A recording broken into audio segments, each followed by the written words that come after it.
Parshas Vayigash. All right, we're continuing learning in this basic book of Chassidut Chabad, designed to prepare the world and bring Mashiach. And it's explaining what is God, what are the Jewish people, what is the Torah, and what is the world. And we won't really have a good appreciation of all these very real things until Mashiach comes. And therefore, we need Mashiach desperately, and the way to bring him is up to us. That's how God made the world. God made the world, and he put it in the hands of man. That's the story of the Bible. And we're here to improve the world. And that's the name of the creation. Creation is called a partnership between us and God, between us and the Creator in order to improve the world. How do we do it? Well, the secret is in the hands of the Jewish people. God chose the Jewish people to do this, and let's start doing it. So this week's Torah portion, the whole thing depends on the Torah. The Torah is the blueprint, the manufacturer's instructions. It's a workbook for us, what to do, what our attitude should be, how we should interact with the world, what is valuable, what's good, what's bad. So we know how to sort of navigate ourselves through this amazing, beautiful, miraculous gift, which is called life, and to transform the difficulties and the challenges into opportunities and blessings. Right, so let's change our attitude. Here we go. One of the most strange things that if you read the Bible, in Judaism, which it says, I advise everybody to at least take a look, what the Bible is, because the religions of the world, the big Western religions, what are they called? They claim to be the replacements for the Bible somehow or other. So in order to realize how ridiculous their claims are and how false they are, so it's a good thing to read the Bible. And then after that, we can start asking questions and start understanding what's going on. So one of the basic truths of the Bible, which totally negates all these other religions, is the Holy Temple. The Holy Temple was demanded by God that the Jewish people make as soon as they left the land of Egypt.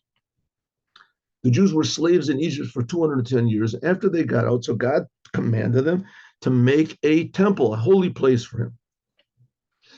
And in the beginning, they didn't make it permanent. When they came to the land of Israel, like 440 years after they came into Israel, King Solomon built a permanent one. But up until then, the whole 480 years from the time the Jews left Egypt until they built the first temple, they also had they had what they called a tabernacle, a mishkan. A mishkan. The word mishkan means a dwelling place. But it's not like a mikdash. The mikdash, that was the holy temple that made the world permanently holy. But this was a mishkan. This is a place where God would dwell, like temporarily. Even though one of the places he dwelt like 369 years, which is pretty long for being temporary. But nevertheless, it was temporary. So when the Jews leave Egypt, so God commands them to make a temple. And one of the biggest tragedies in Judaism was when the first temple was destroyed. But then it was rebuilt. And then maybe even greater tragedy, as far as length and breadth, was the destruction of the second temple. And we're waiting for Mashiach to come and build a third temple. That's a very big thing. In Judaism, there must be a holy temple in Jerusalem. There must be. And these other religions that claim to, or whatever philosophies, whatever, that claim to replace Judaism, to replace reality, to replace the whole value system of the Torah, they have nothing about a holy temple or the world at all. The world is just like a sort of a bad place. You got to get out of it. And the Judaism says, no, the world is infinitely good, the physical world. And here there's going to be a holy temple, and that's the whole idea of Israel and Jerusalem. That's why it's so ridiculous, these claims that Israel belongs to anybody except for the Jews. Because only the Jews can make this world a holy place. And they begin with the Holy Land. and in the holy city, Jerusalem, and the holy temple. So that's this whole idea of what is holy. So we're going to get to this. Okay, when did this whole basic idea start off? This idea of making the world holy. It started with Adam, when God created Adam. But Adam, as we well know, let's not rehash this very embarrassing fact that Adam ate from the tree. He wasn't supposed to eat from the tree. He ate from the tree. When he ate from the tree, so he covered over the good in the world. And it took 2,000 years until Abraham came along and started fixing the thing up. And finally, now it's boiling down to over here that Abraham gives birth to Isaac, and Isaac gives birth to Jacob. And though that's the Jewish people, Yaakov, he's called Yisrael, and he's the Jewish people. And God makes a covenant with all three of them, Avram, Yitzchak, and Yaakov. And then later on with Moshe, that he's going to give them the land of Israel. So the whole thing is centering man in Israel. Okay, now somehow or other, we're going to see how this is. What exactly is this holy temple? What's so important that it has to be one building in the world that's holy? I mean, the whole world is filled with God. And not only that, what's the big deal about the world in general? Let's just, go to heaven. Everybody's going to go to heaven. That's where it's at, right? So Hasidic Judaism says wrong. The main thing is heaven is great, not to take anything away from heaven, but that is definitely not the goal. And this earth is better, and especially the Holy Temple. Okay, now we're going to see between the relationship of Yehuda and Yosef, we're going to see exactly what is the difference between the tabernacle and the temple and why we need either one of them. Why we need either one. Okay. So let's get a little bit, now let's that was a general topic.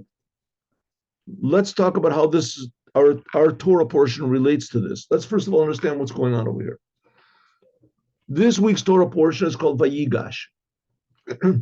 What's it talking about? That Yehuda, one of the 12 sons of Jacob, Yigash, he comes close to Yosef. Vayigash means to come close. What's the situation over here?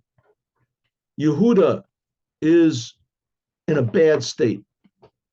He and his brothers, 9 brothers, 10 of them all together, are being accused by Yosef, who they don't recognize, who they had sold into slavery years earlier, right? 13 years earlier, they sold him into slavery. 13 years old, yeah. And now Yosef has miraculously become the king of the whole world. Yosef was sold into slavery, and from slavery was put into prison, and things looked really bad for him. And all of a sudden, well, it wasn't all of a sudden, but anyway, everything flipped around. And he was taken out of prison because the king Pharaoh heard that he knew how to interpret dreams, and Pharaoh had this dream, and Yosef interpreted it, and it was a dream that saved the whole world. Right? That was last week's Torah portion. That there's going to be a big famine in 7 years, but in those 7 years before the famine, it's going to be plenty, it's going to be wonderful. Don't think it's going to continue that way. It's going to be a big famine. No one dreamed there would be such a thing. And Yosef said, save up grain, there's going to be a big famine, and Pharaoh did it, and he saved the whole world. So now there's this big famine, and all the brothers of Yosef, the ones who sold him into imprisonment, they come down to Egypt for food. That's the only place that there's food. There's famine in the whole world. And Yosef recognizes them, and he starts to play with them. They don't recognize him. And finally, it comes down to here that Yosef says, okay, I'm going to take your young brother, Benjamin, and he's going to be my slave. And they think, oh, wow, that's really terrible. Our father loves Benjamin. He already lost Yosef. They don't know that they're standing and talking to Yosef. Then Yehuda steps out from his brothers and he says, please take me instead, do whatever you want. And it says Yehuda is ready for battle also. He's ready to fight. He's begging for mercy. He's ready to fight, which is, I mean, how can he possibly fight? There's one person against the whole Egyptian army. Can't. Nevertheless, he's ready. So Yehuda is coming close to Yosef. Okay, now we have to remember something, that the Torah is written by God. The Torah is written by God himself. Every single word of the Torah comes from God. And as such, every single word of the Torah is packed with meaning. And we're supposed to investigate this and look and see what the meaning is. And you can even make up your own meanings, but you have to see if they're if they hold water or not. Right? You have to test it and see what if your ideas are proper, which 99% are not. That's what the big rabbis are. That's the importance of the big rabbis. You can't make up your own ideas. That's what the other religions tried to do, interpret it on their own way. You can't do that. That's what the big rabbis are. But you have to understand that the words of the Torah are there to be interpreted. They have to be taken on face value, true, but sometimes there's much more hidden in them than the face value, and sometimes the hidden part changes the face value. Okay, so here's an example. History.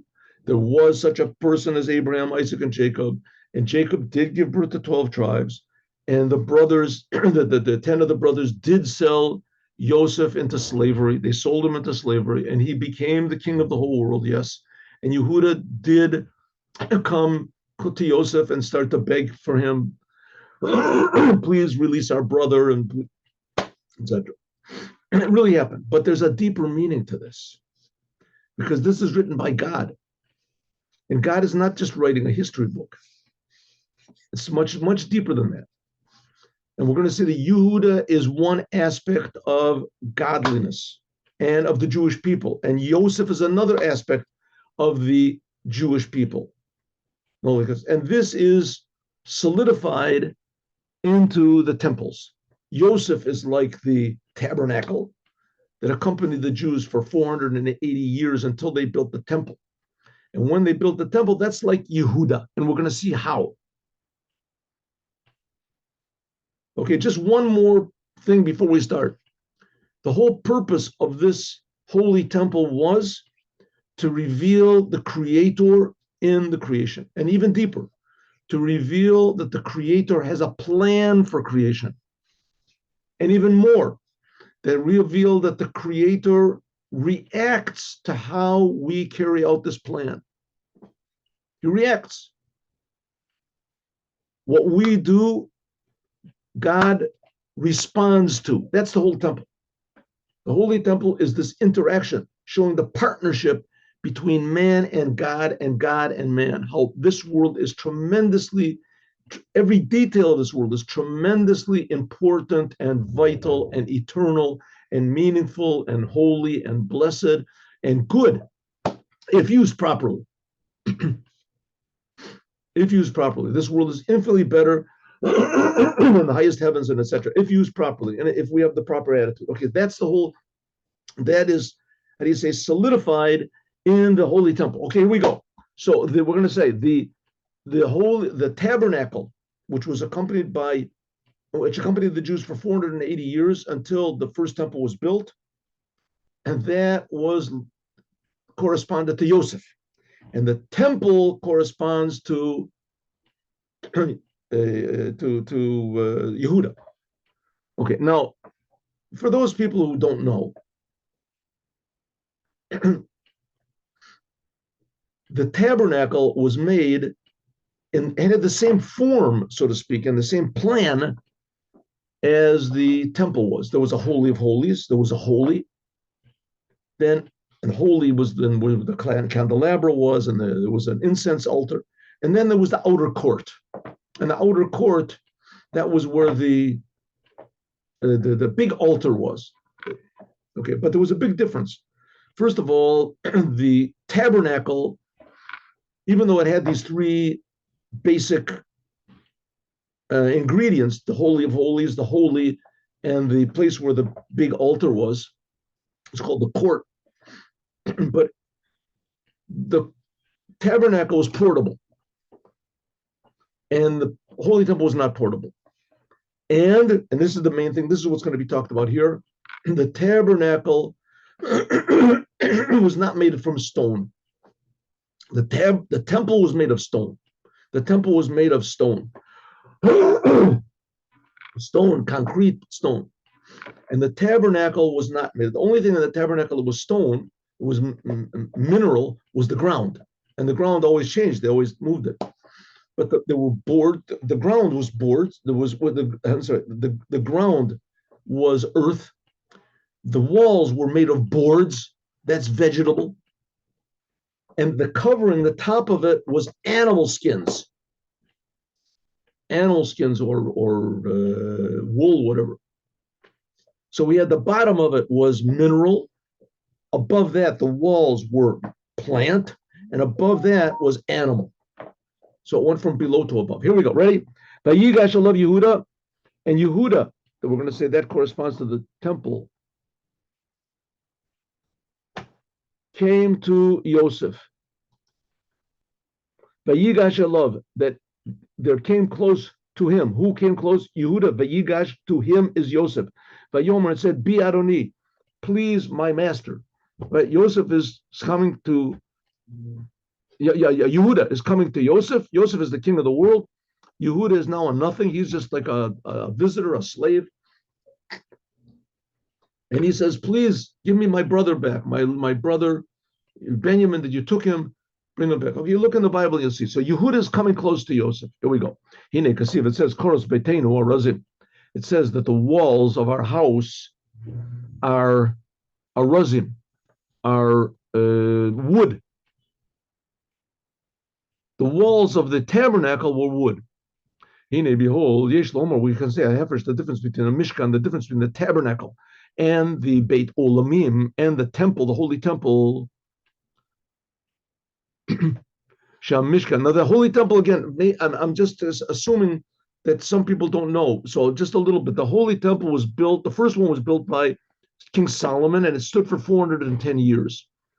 And then it was destroyed by the Babylonians. And then 70 years later, the Jews came back from Babylon together with Ezra and Nehemiah. I mean, Nehemiah really, and Ezra came a little late.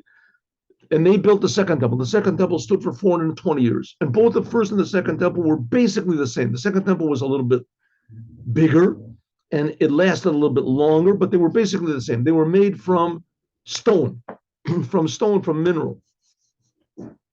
Okay, so it says that the Mishkan was made from arazim, was made from cedar wood, whatever, the walls.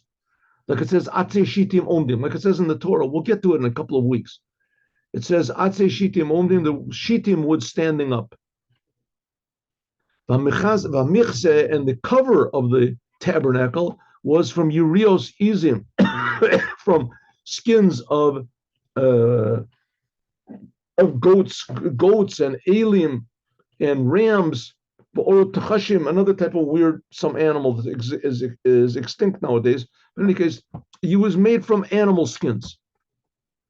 But Beit HaMikdash, but the holy temple, that was the tabernacle. But the holy temple, it was from stones, va'afar, and dirt. Davka specifically. So Asur Lasot Bo, it was forbidden to make in the holy temple eitz bolet, to make any wood that stuck out.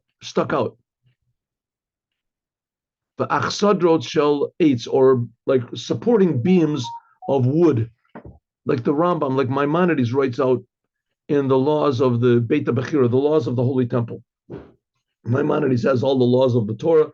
When the laws of the Holy Temple, he writes that those are the conditions. The Holy Temple, the temple itself had to be made purely of stone, and if there was any wood, it couldn't be sticking out. I am looking at Sefer Achinuch, Mitzvahs Tav Tzadik Beis, in a book called the Sefer Achinuch. There he goes into great length about the ultimate commandment in all of Judaism was the Holy Temple, because it had an effect on you external, and you were surrounded by commandments and occupied in commandments. Rak only shahayu kolosos shel erez betikra olam. There was only like beams across the ceiling, it says, of wood. In any case, these beams were not necessary. They weren't. But Tzarech Laban, we have to understand this. Why was it that in the Mishkan, in the tabernacle, that it was made from arazim, it was made from wood. The wood was the main thing. Atse shitim. Babinyan, the upper and the dirt was only on the ground below, and in the holy temple, it was exactly the opposite. The stones and the dirt, that was the main thing, and even the ceiling, it says, was made from made from rocks or cement. There were just a few beams over there of wood. Show you failing that they were secondary to the main building. So the question is, if the tabernacle was only temporary, so why make that like sort of really nice? It went from below to above. It went from mineral, and then the walls were plant, and then the top was animal. It went from a lower form of existence, which is mineral, to a higher form, which is vegetable, a higher form going from below to above. And the holy temple was made, the whole thing was made of the lowest.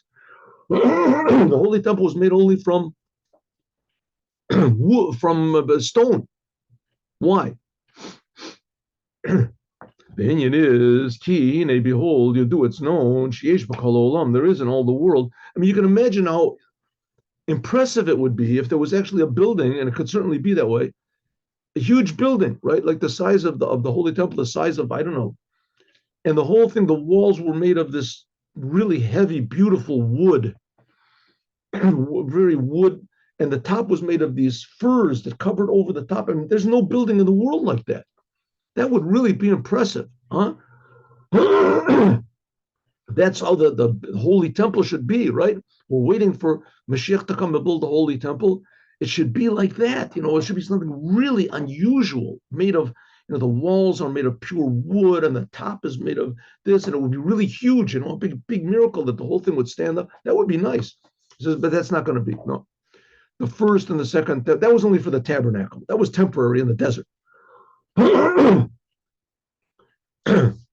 The permanent one, the one we're waiting for, the Holy Temple, that's going to be made totally of stone, of mineral. Okay, we're going to see how does this relate to Yosef and Yehuda. Yosef is going to be like the tabernacle, and Yehuda, he's going to correspond to the temple, to the Holy Temple. We'll see. There is in the world, Dalit Bechinas, 4 levels. Every level, even the spiritual levels, can be divided into 4 different types of, I want to call it reality, 4 different types of energy, of reality. Mineral, plant, animal, and human. Adomim, and the mineral, hulamata, is below in level from the tzomeach, from the plant. And the tzomeach and the plant is below, hachai is below the animal. The ilui shebakulam, and the highest of all of them is a medaber, human speaking. L'chiora, at first glance, right? Okay, so we left this idea of the temple just for 1 second. We're going to come back to it. There's 4 levels of life. You want to call it soul. There's mineral, right? The world has minerals in it, amazing, right? You want to call it atoms or whatever, and rocks and things. And then there's mineral, then there's plant. Above that is animal. Each one is more mobile than the other. Mineral is dead.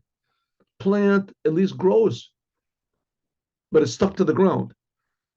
Animal is not stuck to the ground. It's much more mobile and also has more consciousness corresponding.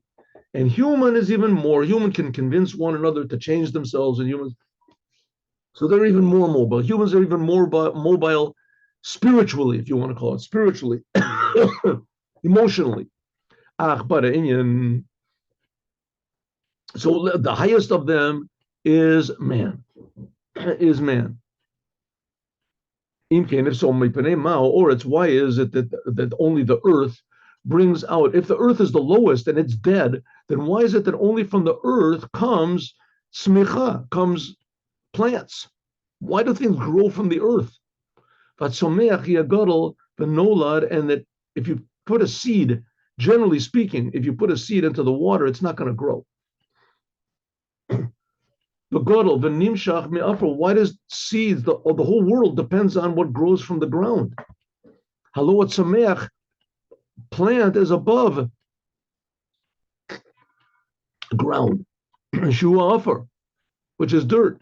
If you take a tree and you remove it from the ground, or a plant, remove it from it dies. Why? Why is there more energy, life force in the ground than there is in plant or in human? Why?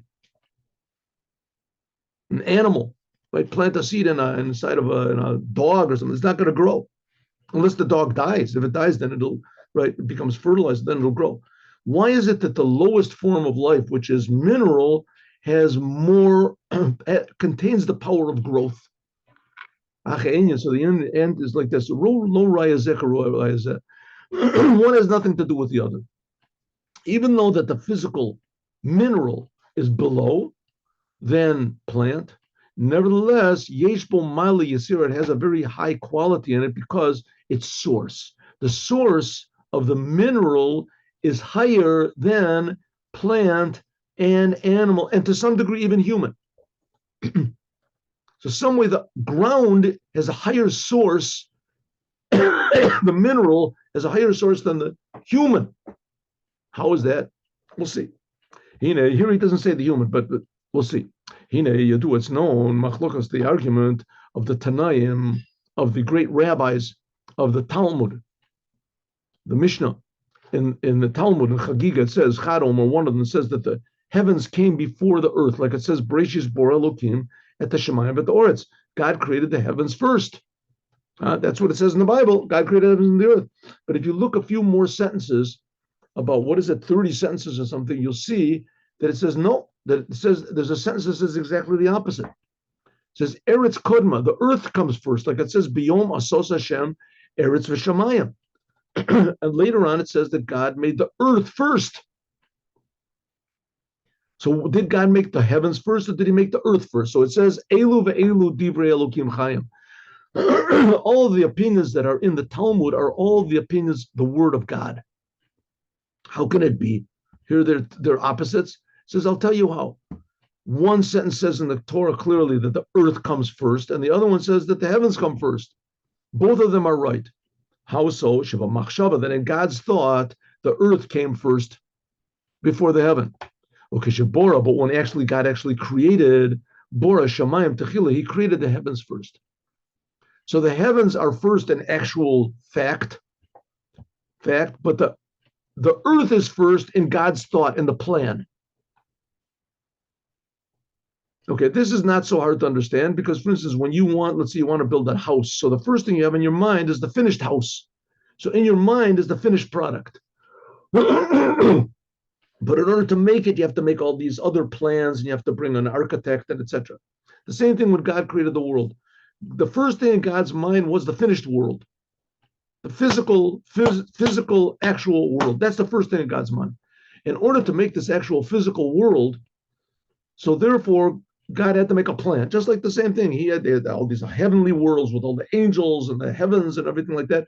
So the heavens, and in fact, when God created the world, were first. That was the system of creation, came the heavens first.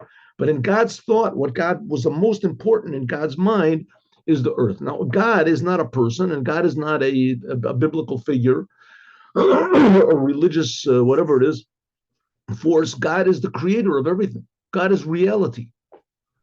God is reality. And not only God is reality, he creates reality. God creates existence. And the Kabbalistic books talk about all these higher levels of the plan of creation, how it was in God's mind before he started creating, etc. So it says, in God's mind, the first thing is this physical world. Or in simple language, me and you right now. That's what's God's mind.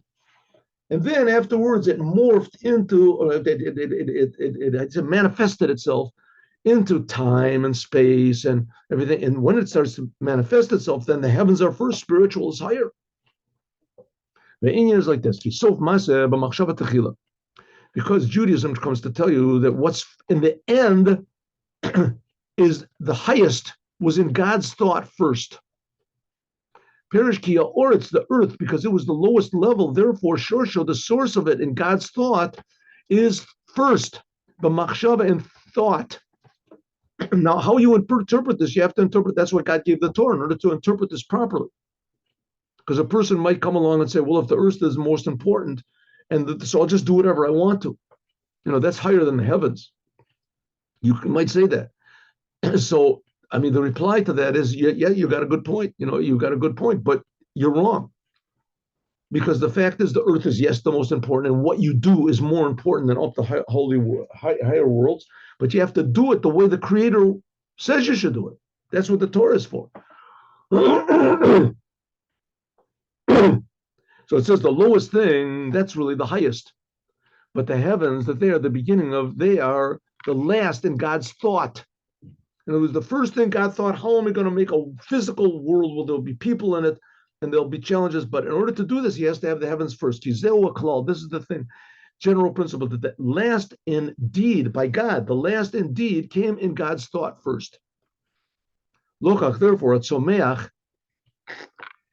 therefore the thoughts, therefore plants are higher than minerals. But Cain, also animals, they are above plants. Why? This is the way of actual God creating. That there's domim, the lowest is mineral, and then there's plant, and then there's animal, and then there's human. Domim, sameach, chayim, medaber. In the worlds, shebechin is domim, that the level of dirt, or mineral, the earth, this is the lowest in fact, the last thing that God created. But someach v'chai, and the plant and the animal, they are highest of all in level. Bahu inyan shamayim kadma. That's what it means, that the heavens were before the earth. That's why it says in the beginning of creation that God created the heavens first. Nevertheless, misad shorshel, but in their source, the machshava, and God's thought, hari eretz kadma, davka kadma, the earth is first. This is the message of Judaism. The earth is the most important thing to God. What happens in this physical world? This is up in God's thought first. This is the primal thing in God's thought. And therefore, therefore, only in the physical world, there's the power and the ability of bringing out growth. That's a sign that God puts in the earth, that only the importance of the earth is that from earth, everything grows up. Mitzad Shorsho. That's why in a desert, nobody lives in the desert. Because nothing grows there. Nothing grows in the desert, so no one can live there. And therefore it's someach, therefore the plant and the animal, the medaber and human, kulam makablim mimeno. That's why we all receive from the earth. Human beings receive from the earth. No earth, we're in bad shape.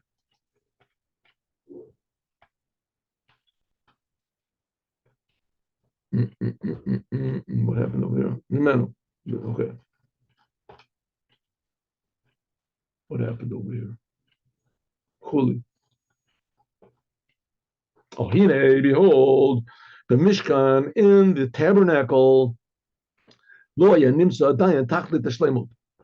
In the tabernacle, which the tabernacle was only temporary, there was not the ultimate completion. Shoya rak dira daraya. It was only a temporary dwelling for God. Like it says, mitalich ba'oel. I will go in a tent, uba mishkan, and a temporary dwelling, a mishkan, a tabernacle. God said, lochach, therefore, nasa kafi ofen seder ishtalshlus. When they were in the desert, before they came to the land, before the first temple was built, and there was a temple, a mikdash, but it wasn't called a mikdash, it was called a mishkan. And it showed on that temporary, the world had not reached its final goal. The final goal, that the physical should reveal holiness. The physical should reveal its true source. Therefore, the tabernacle was made according to the whole order of the chain of creation. How they were created in this order of the heavens were of the Mishkan were from Karashim. What's wrong over here? Therefore, the walls of the Mishkan, of the tabernacle, they were from plant crushing boards. That is the aspect of plant, and only the ground was from dirt. Shezeu, this is kamoshahu b'shtalshlos. This is how it is in the chain of creation of the world. Shatzomeach, that the plant is above the mineral. Man is above the middle. Look, and therefore, nasa crushing. Therefore, the boards on the walls were made of a higher form of life than the ground. They were made from arazim. That the arez, that the cedar tree is very high. It's the highest of the plant life. It grows very high. Shazel, this is the level of Elyona Shabbat Someach. This is the highest level of the vegetable. Lamaila, which is higher from the mineral. She'ein bo tofeset, it doesn't grow at all. The hamichse, and the covering on the tabernacle was from urios. It was from the animal skins. Me'oros elim etchashim, from rams and from the other type of animal tchashim. This is from what's called animal.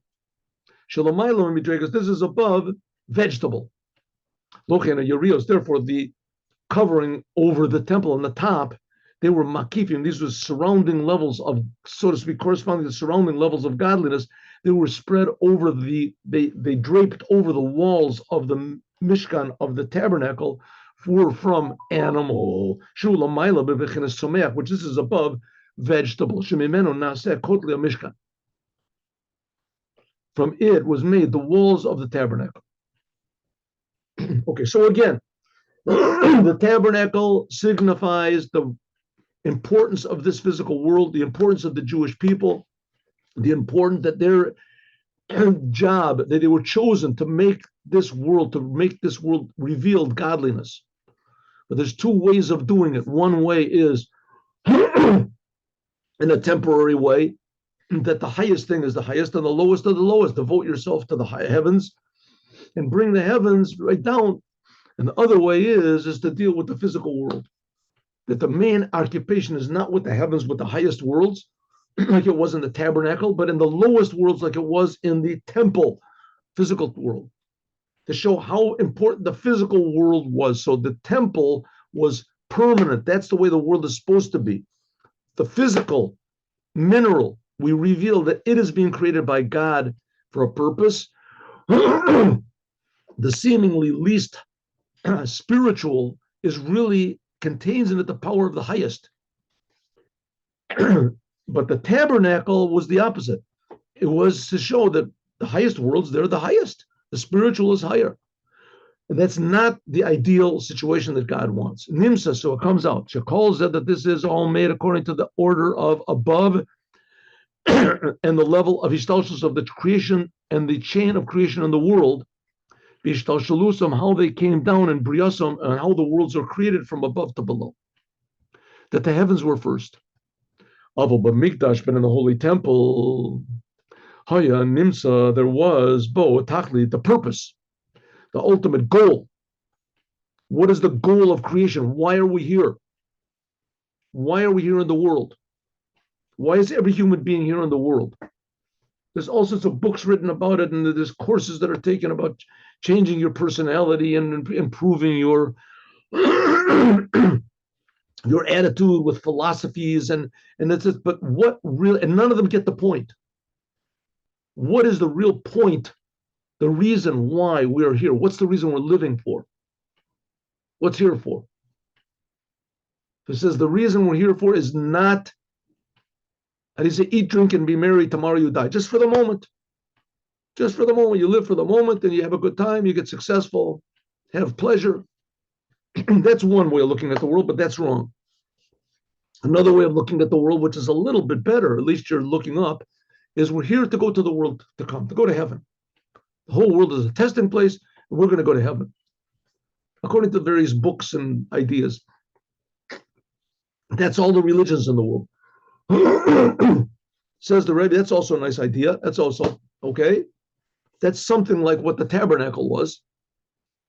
when it went that the heavens are higher and the earth is lower. On the top was plant, was animal, and then below that is plant, and below that is mineral. That goes in an order of what has the most life, is the most godly. That's the goal. Oh, 1 second. Something happened. What happened to my picture? My picture went away. There it goes. Oh. What says the Rebbe? That's not the point. The Jewish people have what's called the temple, and the temple comes to show that this physical world is the most important. That's our goal. Don't think the goal is right now and that there's nothing above you. That's a mistake. Don't think that the goal is what's above you. That's also a mistake. The goal is to bring what's above you into the physical world, to show how important the world is from God's point of view. That's the completion. Ki hu hayadira keva, that this the holy temple, that was a permanent dwelling where God was revealed, like it says, Zos menuchosi adead. This will be my place forever. Shahaya me'en, this was something like the world to come. The world to come, we're talking about the world of raising of the dead. Mashiach be'elaf hashavi, what's going to be, it says, in the 7,000th year, then there's going to be pure godliness revealed here in this world. What this is going to be, nobody can have any idea. Then then even the upper worlds, the spiritual worlds, this is what's called Malchut of Atzilut. In the Torah, it's called God's mouth. To be Lamayla Mikulam, the lowest level will become the highest level. Like it says, Eshet Chayil, a woman of valor, how do you say, a proper woman, a proper wife. Eshet Chayil will be the crown of her husband. In this case, the proper wife is talking about the world. The world receives Mother Earth, will be a crown over all the spiritual levels. It says that Malchut, the aspect of the creation, will be higher than Zer Anpin, which is all the spiritual worlds, God's emotions. Why? Because Mitzad Shorsho, because its source will be revealed. The source of the physical world will be revealed. That the source of the physical world is Sha'olta b'machshava, that it rose up in God's thought first. Eretz kadma l'shamayim. That's what it says, that the earth is before the heavens. And therefore, Beit HaMikdash, also in the Holy Temple, that the Holy Temple was something like this world, was something like, Olam Haba, was something like the raising of the dead, the Holy Temple, that the physical was the highest. Nasa Ikar, the main thing of the Holy Temple, was from stones and dirt. Shein Bechinas Domim, because the Holy Temple, that shows the goal of creation, that the physical, the lowest, should reveal the highest aspect of God. Once you're in heaven, but the souls in heaven, they don't need any earth, they don't eat. They don't need any food, they don't need anything, right? All the vegetation that the whole world comes from the earth. All vegetation comes from the earth. If there's no vegetation, then everybody dies. Then there's not you can't live. It all comes from the ground.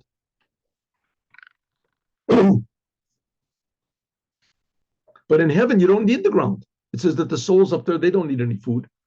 But on the other hand, the souls up there in heaven, they're not really alive in the true sense of being alive. They can't serve God. They're just receiving.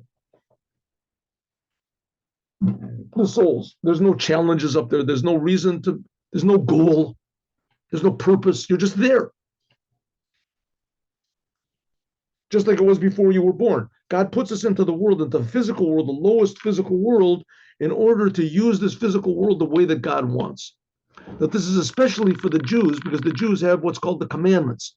But for the non-Jews also, to use the world properly means to make order in the world, l'shevet yitzara, to make the world an orderly, that is a meaningful place. Sha'af hagag, that says that the tabernacle was, and the roof of the tabernacle was made from animal skins, to show that's the highest form of life, was the highest. But in the Holy Temple, it says no, that even the roof, the maziva, and the whatever is it, the top of on the roof, the walls of the roof, they were made from dirt, from stones and from dirt. And they weren't in the temple, the Holy Temple. Nothing was made from from boards.